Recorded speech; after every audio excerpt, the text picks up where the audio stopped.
ان کا شربت بھی ہے. اب تو بہت مشکل ہے، میں اکیلے ہی بولتا رہوں گا. کیوں بھائی؟ نہیں بیٹھیں گے آپ لوگ؟ اچھا، ایک سوال آیا ہے، کیا امام مہدی پیدا ہو چکے ہیں؟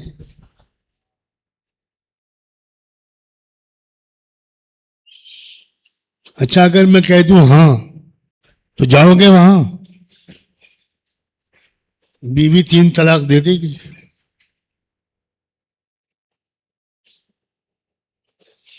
مردوں کی 3 طلاق میں تو اختلاف ہے، عورتوں کی 3 طلاق میں بھی اختلاف ہے، اس میں بھی 2 قول ہیں. کیوں بھائی قاری صاحب؟ نہیں، لو متفق علیہ مسئلہ ہے، بیڑا غرق. آپ سب جب ہنستے ہیں نا تو میری بیماری کم ہوتی. اضحک اللہ سنکم. دیکھو، امام مہدی کے بارے میں ایک بات سن لو کہ وہ جب پیدا ہوں گے تو کسی کو نہیں معلوم ہوگا کہ یہ بننے والے ہیں مہدی. یہ کان کھول کے سن لو، ایسا بالکل عام بچے کی طرح پیدا ہوں گے، کسی کو پہچان نہیں ہوگی ان کی. شروع سے صلاح، تقوی، حفظ قرآن، علم قرآن، فہم قرآن، روح جہاد، روح اجتہاد ہوگی ان کے اندر. لیکن یہ کوئی نہیں جانے گا کہ یہ آگے چل کے یہی شخص پوری دنیا کا رنگ بدل دے گا، پوری دنیا کو ظلم سے بالکل پاک صاف کر کے چپے چپے کو انصاف سے بھر دے گا. یہ کسی کو نہیں معلوم ہوگا. یہ راز رکھے گا اللہ ان کی شخصیت.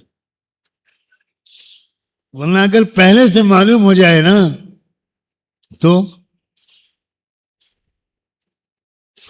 عقل کے استادوں بتاؤ کیا ہوگا؟ بولو، بھوک لگی ہے، ان کو کچھ کھلا دو.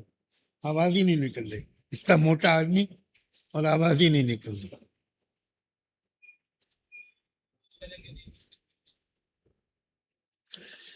نہیں، عجیب غریب بات ہے. حضور نے فرمایا یصلحہ اللہ فی لیلہ.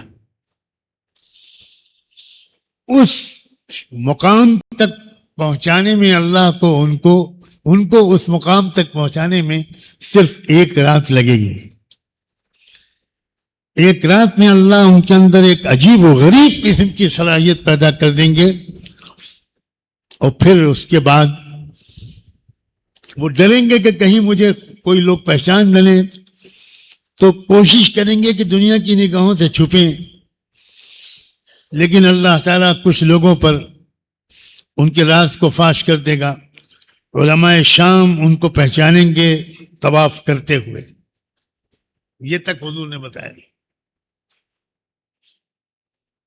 اور وہاں سے پھر لوگ چمٹ جائیں گے کہ ہم پہچان گئے ہیں، آپ بیعت کیجئے. وہ بہت بچیں گے. بہت بڑی ذمہ داری ہے. ذمہ داری تلاش کرنے والوں کو ذمہ داری نہیں ملا کرتی، ذمہ داری سے ڈرنے والوں کو ذمہ داری ملا کرتی.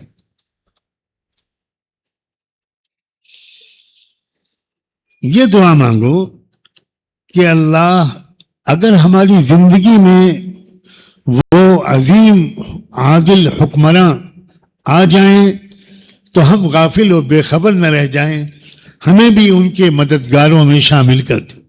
بس یہ دعا کرو، اس کی تحقیق مت کرو کہ وہ پیدا ہو گئے ہیں یا نہیں پیدا ہو گئے.